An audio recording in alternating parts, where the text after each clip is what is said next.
أهلا بيكم. قصتنا النهاردة بتقول أنا متجوز من 12 سنة. مراتي على قد كبير من الجمال، لكن ما بتدينيش حقوقي الشرعية، وهي بتشتغل ولما بترجع من الشغل بتكون منهكة وتعبانة. وفي يوم من الأيام رحت عند حماتي، كان معايا كده حاجة عايزة اديها لها، ولما فتحت ليا الباب فوجئت بلبسها المثير والشفاف ما بين مناطق في جسمها. أنا كنت بظن إنها هتدخل أوضتها وتغير لبسها، لكن فوجئت إنها قاعدة معايا كده بنفس اللبس، وأنا ما قدرتش أتحمل. وهي ست جميلة وحلمة، وقعدنا حوالي 25 دقيقة، وقلت لها امشي عندي شغل. وأنا ماشي كانت بتمشي قدامي، وكنت بشوف في جسمها حاجات بتهتز قدامي. ولما وصلت الباب قالت لي سلم على ميادة ابنتها، وراحت مسلمة عليا في خدي. ولما جيت أسلم على الخد التاني جابيقي في طرف شفايفها، قالت لي كام لها، وضحكت وطلعت. وبعد حوالي 10 دقايق رن موبايلي، لقيتها هي حماتي. قالت لي عاوزة منك طلب، بس يبقى سر بيني وبينك. قلت لها حاضر. قالت لي مراتك ست محترمة، بس فيها عيب قاتل، إنها جاثة جدا في المعاملة وكل فعلا أنا لدرجة إن مفيش أي تفاهم بينا، عمرنا ما وصلنا لحل في أي مشكلة في حياتنا، وكل نقاشنا بيتقلب لجدال بالساعات، لدرجة إنها عندها استعداد تجادل ل5 أو 6 ساعات علشان هدف واحد، إنها تثبت لنفسها إنها مش غلط. حتى أنا كتير بقول لها أنا غلط، بس نتفاهم ونوصل لحل، بس مفيش أي فايدة، ودايما فاكرة كل سلبياتي، لدرجة إنها عمرها ما افتكرتي حاجة حلوة ولا مدحت فيا قدام حد. إحنا عندنا بنت وولد وساكنين في مكان راقي، وهي مش بتشتغل وبتقعد لأسابيع في البيت من غير ما تخرج، ولما بحاول أقول لها تعالي نخرج مش بترضى. يعني المفروض تكون مرتاحة نوعا ما. أهلها بقى مشكلة كبيرة في حياتنا، لأنهم من النوع اللي عايزين بنتهم يكون ليها الكلمة الأولى والأخيرة في البيت، ومش عايزين يبقى ليا أي رأي. ومن وقت للتاني بيزورونا وبيجيبوا معاهم حاجات من غير مطلب، بس المصيبة إن هدفهم من ده إنهم يكسروا عيني. وبنتهم لما بتتخانق معايا تقولي أهلي بيجيبوا وبيعملوا، وده بيزود المسافة بينا.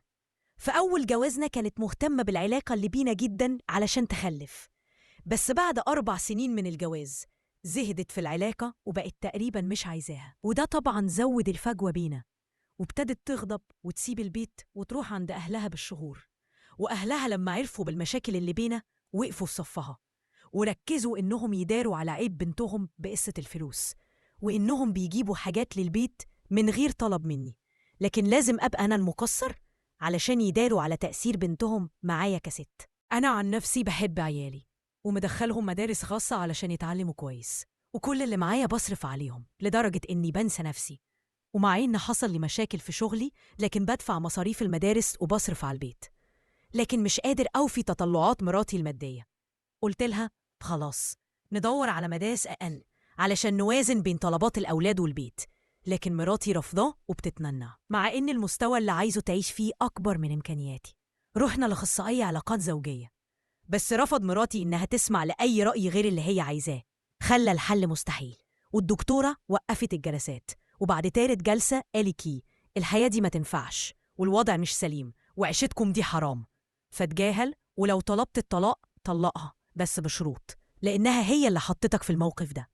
دلوقتي كالمعتاد أهلها واقفين في صفها وطالبين الطلاق بشكل كيدي، وعايزين يتمكنوا من مسكن الزوجية اللي بنتهم مش محتاجاها أصلاً لأنها عايشة معاهم في بلد تانية، لكن هم عايزين يطردوني من بيتي علشان يأذوني، لأنهم عارفين إني ما عنديش مسكن تاني. وده طبعاً لأني رفضت الخضوع والاستسلام لتحكمهم وسطوتهم.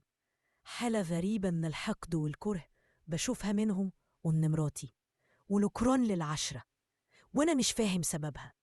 تنصحوني بإيه؟ اتصرف إزاي مع مراتي وأهلها في الموقف ده؟ أنا مش عايز الطلاق ولا شايف إنه حل، وإن حصل سعي من أهلها للإصلاح عمري ما هرفض، بس المشكلة إن أول رد فعل لأهلها تعالى طلق. أنا مش في أولويات الزواج التاني خالص، ولا عايزة أتطلق علشان أتجوز. أنا كتير اعترضت على الموضوع ده وقلت لأهلها قولاً وفعلاً إني مش عايز، بس كنت بتجنب الصدام معاهم بسبب شخصيتهم المتسلطة، لدرجة إني بطلت أزورهم، وده بسبب مواقف حصلت منهم كان فيها قلة ذوق وتعالي. حتى مرة بشكل ودي جربت أشتكي لحماتي موضوع النكد ده.